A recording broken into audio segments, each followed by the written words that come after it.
in, like, the top starter for the year right now, Friday night starter.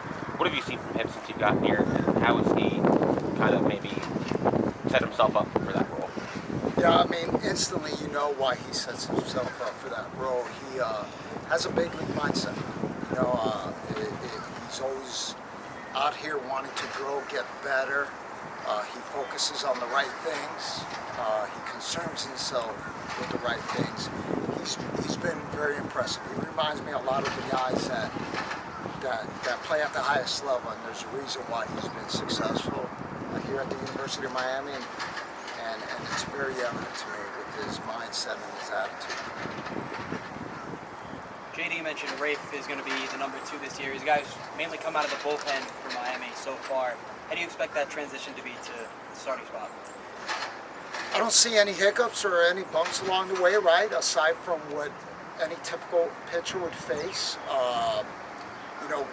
We focus on keeping the same mindset, especially that mindset that he had the last month of the season, where he pitched extremely well for last year's club. So again, what are the adjustments we have to make solely from a conditioning standpoint, and ensuring that his arm is conditioned to pitch, more than a few innings a game. Top to bottom, I think from top to bottom, obviously, our starting rotation. We have 3 weekend guys, 2 that are battle tested here at the University of Miami.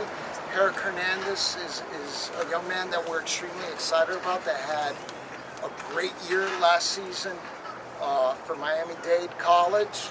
What's interesting is that he's only been pitching for 2 years, so to be able to see him do his craft and not know that background, it's impressive, because there's a certain level of maturity that he shows or displays that's impressive.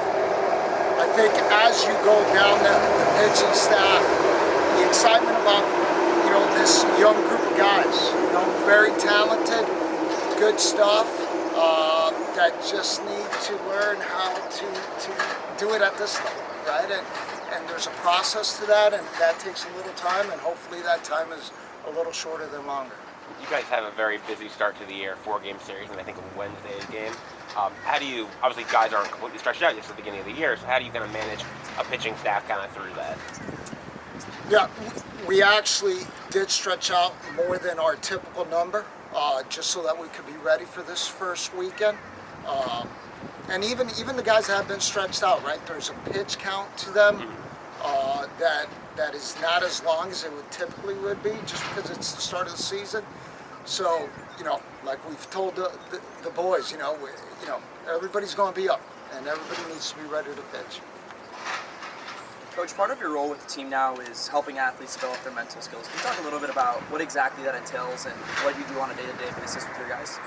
Yeah, listen, the one thing I learned in professional baseball, or at least working at the major league level, that the true separator is the mindset, right? Or the ability to cope with stress and with pressure, perceived pressure. But the brain is like any other part of the body, right? And we need to train it. We need to ensure that the mental side becomes a proactive fundamental. So just like we practice our pitching, we practice, defense, hitting, we're trying to train the brain and the mindset the same manner. So we do mental skills work, early work, or we call it mental skills early work. Every week we do a mental minute just about every day. So again, trying to continue to condition the mind and touching on it every single day, and ensuring that the kids are applying it, right? Like many times we don't think about the mental side until we're struggling, but we're trying to make them aware of how to utilize it as a tool, just like they would any other tool. Anything else for Laz?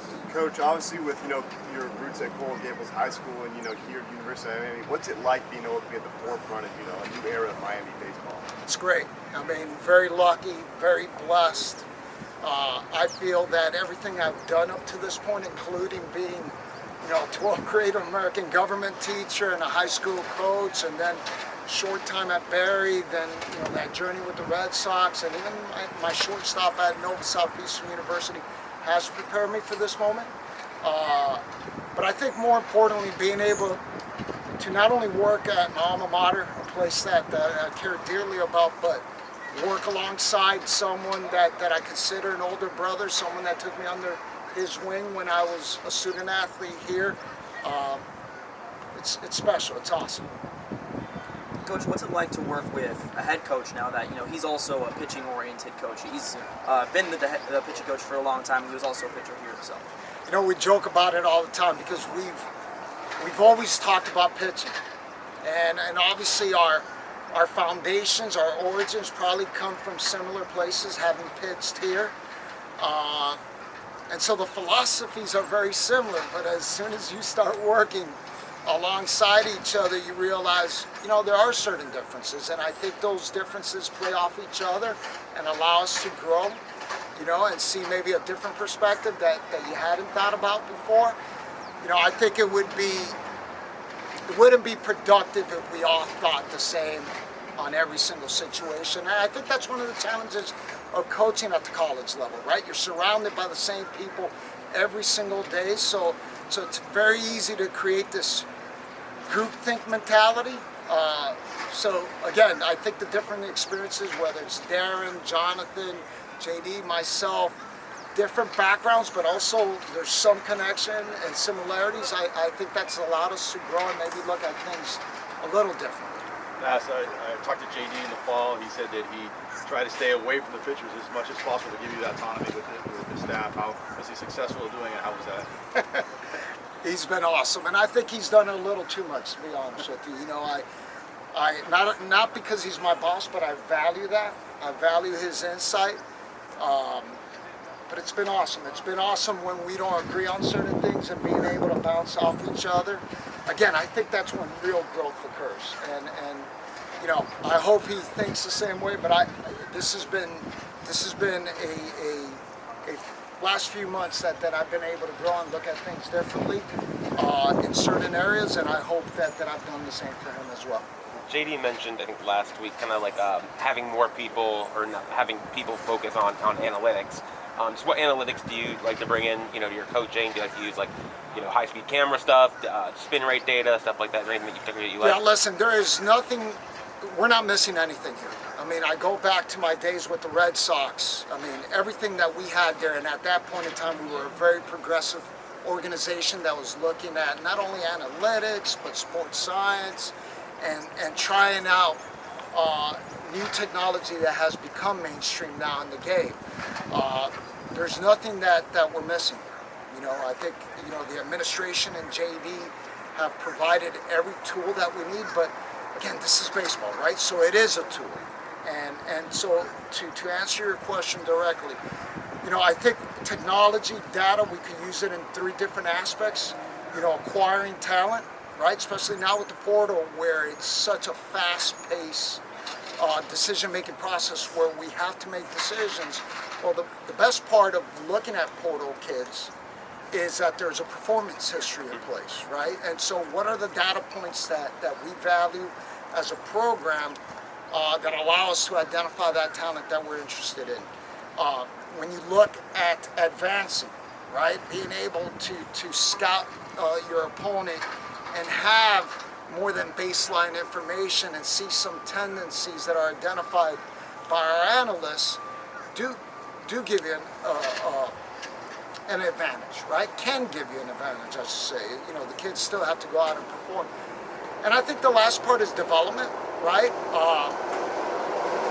And I think where you see it most in development is in providing feedback. But not only the coach to the player, right? Because I think coaches have always done that. But being able to sell it a little better because, hey, this is what the data's showing.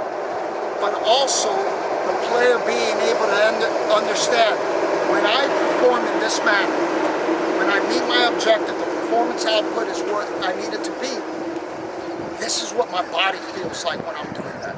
This is what the mechanics feel like. So I tell the kids all the time, instead of chasing these data points, whether it's velocity, spin rate, chase the feel of what led to those data points. So I think it's created a learning and coaching environment that's extremely beneficial. Awesome. Thanks, Les. Thank you. Thanks, Coach.